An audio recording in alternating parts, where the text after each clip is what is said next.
My son, Michael, broke a promise, and I'm trying to recover the funds that it cost me by his doing so. I have been living in Memphis for about the last 25 years. That's where I met my wife. That's where I started a small business with her brother. We're part of a tight community, a small, tightly knit community. We go to church. Our families entertain each other together. Right. Shortly after I got married to Michael's mother, my wife, Jennifer. And we You're still married to your wife, Jennifer? Okay. Yes, we're still married. And we found out we were going to have a child. We were overjoyed. And when I had a son, it was doubly joyful because then I knew that the family name would carry on. And he's a boy who's always made me proud. He's always been smart and well-behaved and a great boy. So all this sounds really, really lovely, Mr. Talbot. So why are you suing your lovely, well-behaved, high-achieving son for $6,000? It all started last May.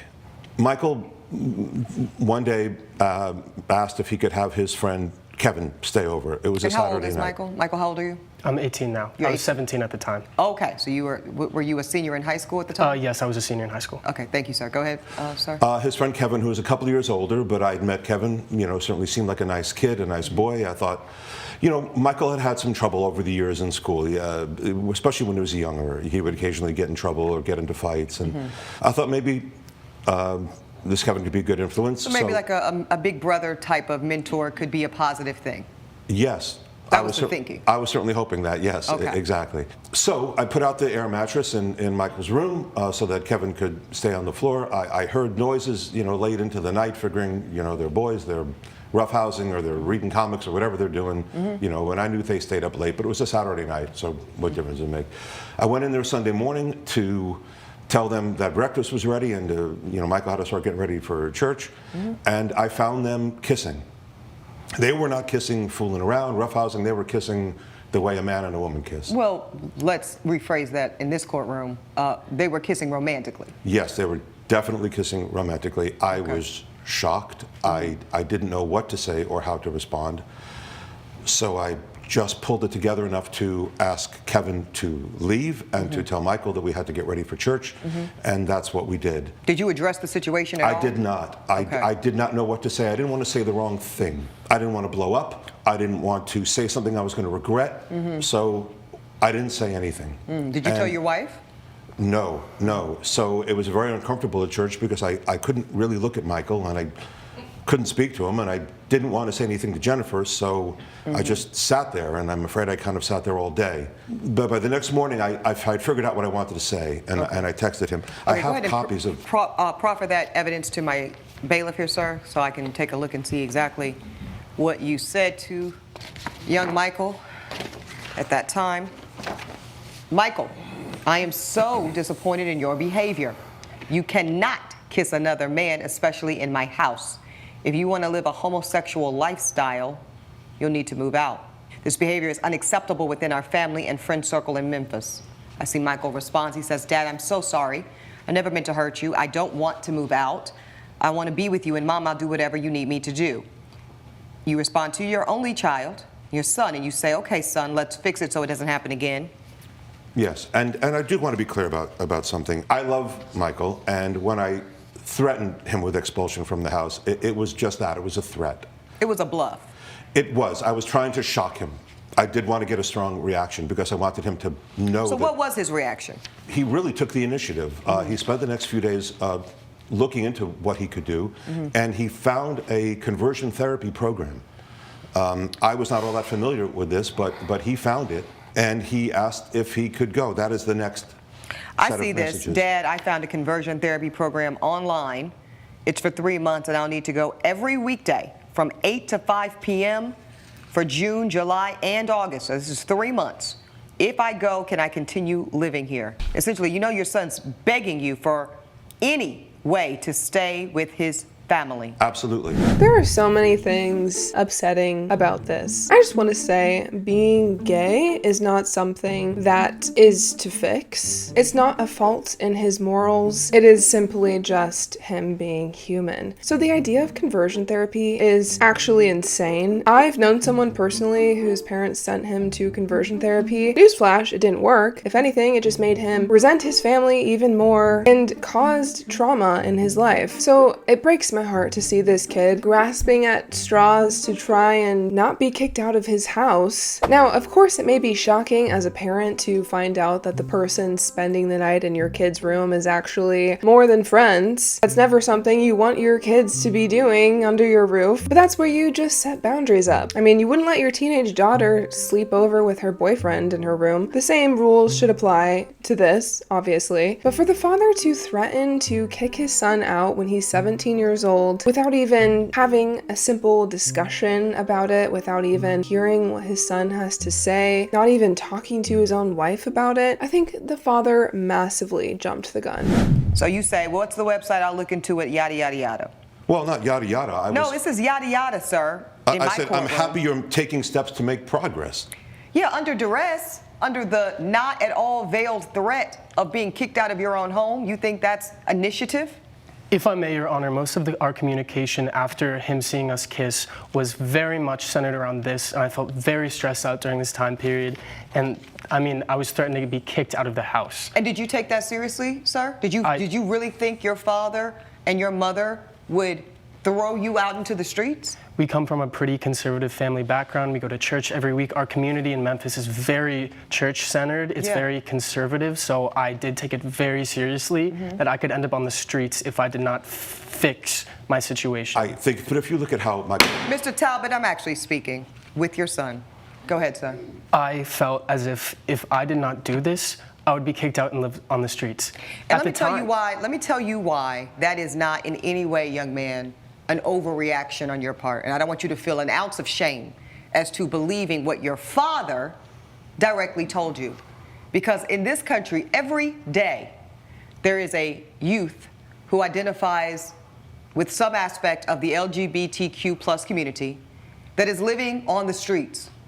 I know that because I've had the privilege of serving on the board of directors for a tremendous organization called Safe Horizon, and we have a whole program. You know what it's called, Michael? It's called Street Work. Because we provide services and resources to young men and women and non-binary individuals, just like you, who are members of a community that our society at large has deemed to be marginalized, and they end up on the streets. So I just want to be very clear with you that this was not you misreading a situation here with your father. There are young LGBTQ plus boys and girls, men and women, and non-binary individuals every day that really do end up on the streets. So I can very much see and understand why you took that threat extremely seriously. Do you see it, sir? But the context of our family is important, right? This idea that he'd be on the street. What is just context of family if you're going to kick your son out? But it's Okay. just, it's not realistic. Okay, gentlemen, to think.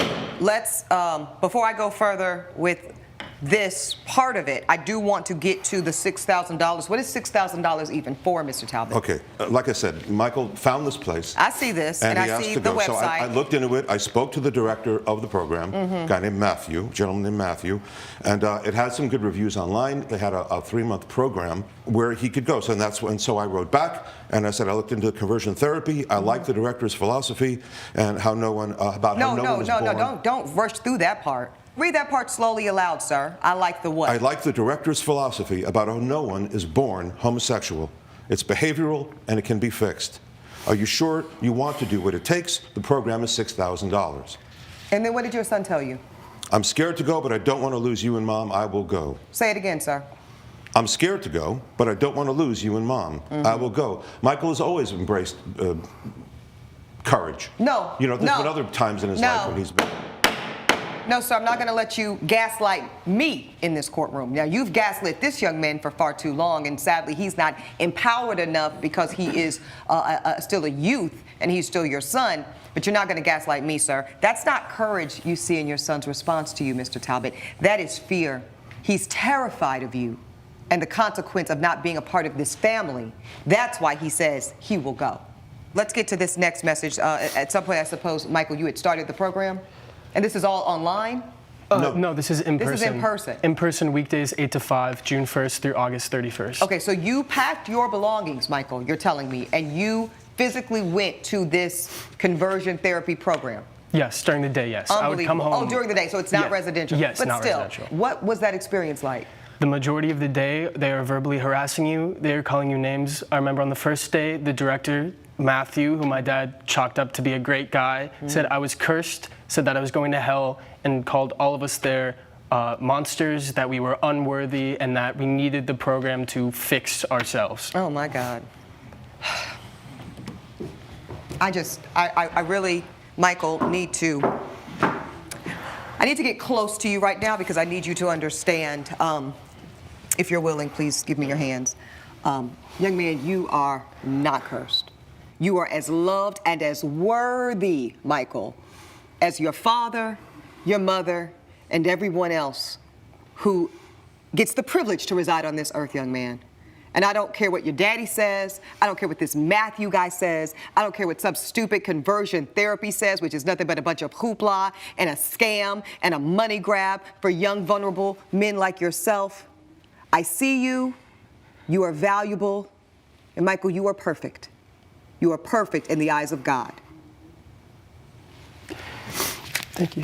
Judge Ebony. That got to me. Oof. Now, many of you know I am a Christian, okay? What Judge Ebony just demonstrated is Christian love. Being loving to your neighbor. Point blank, period. What the conversion therapist was saying is the opposite of love. It doesn't matter if you're gay, it doesn't matter if you're trans, it doesn't matter if you are a pastor, it doesn't matter if you are an addict. It doesn't matter. We are still called to love you, and God still loves you. Christians like this responding to their child being gay with anger and threats and hate. That is not what God wants you to do. It's just not. And that is a hill I will die on, okay? I feel the same way, Your Honor. I'm not talking to you, sir. I don't believe that Michael is cursed. I don't know the methods that they use. I'm sure that they involve tough love. I am sure that maybe they take an approach like the military, where they first try to break them down Mr. Talbot, and then please rebuild don't. them. The next time, you're out of here. Are you clear? I understand. Okay. Back to you, Mr. Michael. I see you texted your dad after a few days of being here, and you say, Dad, I don't like it here. I'm still having thoughts Your about... Honor, if I may, this was after a month in the This program. is a month? Yes. So out of 3 months, you stayed a month. My God, I can't even imagine it, Elijah. So then you say, the director made me cry numerous times. I don't feel good here. I miss you and Mom. Can I please come home? Your son is pleading with you, sir. You say, son, it was your idea to go to this program. You need to finish what you started. I spent $6,000. Money doesn't grow on trees. Unbelievable. How am I going to teach you how to be a man if you don't keep your promises? Just follow the rules and you'll be cured. You said cured, sir, in 2 more months. The young man says, Dad, I'll stay. Then what happened, Michael? Then it just kept getting worse. If I may enter this to evidence. Please offer that to Elijah here. I had written some journal entries throughout my time at the program. My first was about 9 days in. I just felt so alone and terrible, and I continue with these journal entries. Yeah, I the see. next one is right after I texted him and about how terrible I felt because he wouldn't let me leave. Oh, no, you couldn't leave, Michael, because dear Dad here spent $6,000 of his hard-earned money. How did that make you feel, Michael? I want you to listen to your son. Look at your son. Don't look at me. Look at your son. I felt like you valued the money over your son. You were gonna kick me out because of who I am? You were valuing the money you would spend into this program over your relationship with your son. That makes no sense. Who could do that to their kid? Okay, Michael, can I at some respond? point, it's clear to me, based off of this evidence, that you decided to save yourself, and you left this program, correct? Yes, as my dad had mentioned, I had a best friend, Kevin, who I had kissed back in May, which had started this entire thing. And he was the only person who I could think of that would understand what I was going through, who could understand the feelings I was feeling. So I'd reach out to him, I asked him what to do. I was feeling so alone by this point, and he told me to take some sick days off and stay with him and his roommate. So I did, and I stayed with him. And I felt so much better. It was amazing. I felt like I was free for the first time ever. He encouraged me to be myself, to be open, to be proud, to accept myself and love myself. And what happened when you told your father that you quit? I did not tell him. Oh. I was scared to, based off his previous Reactions. threatening text. Yes. The program director, Matthew, had sent an email to my father detailing how I had been out of sessions because I was sick, but my father knew I had been leaving every day, so he knew it was not true. So you and were he knew I was skipping lying. conversion therapy. Yes. And then I do see the communication where your dad found out. I just found out that you dropped out of the program. How could you betray mom and me like this? I need you to pack your things and move out. Okay, so actually, Mr. Talbot, it wasn't a bluff or a threat. It was a reality. Pay me $6,000 and get out of our lives. I was angry, Your Honor. I regret the harshness of my words. I don't give a damn how angry you were, sir. And now I'm about to get real harsh with mine. It's unacceptable. It's manipulative. And, sir, it's downright cruel. I believe I'm ready to rule in this matter. I deal with a lot of cases in my courtroom, sirs. And many of them are extremely complicated and nuanced, and I really have to sometimes seek counsel even from Elijah as we tease through the minutia and the theories and the legal complexities. And this one is very simple. This young man deserves a father and a mother who loves him completely. Not that tolerates him, sir. Not that begrudgingly accepts who he is, but that loves him unconditionally and completely. He deserves a home, sir, where he is safe and loved. And it's clear to this court that you, nor your wife, according to your testimony here today, can provide that. Therefore, it is with great joy and comfort that I dismiss your case in its entirety. The plaintiff's case is dismissed. Judge Ebony has ruled in favor of the defendant. The plaintiff's case is dismissed. I love you, Michael, and your mother loves you, and I know that we can be a family again. You just need to make better choices. I know that we can fix this and put it all behind us. Dad, I get that someone of your generation might not understand what it's like to be queer or on the LGBTQ+ spectrum, but until you learn to accept me and love me for who I am, this relationship is not gonna work.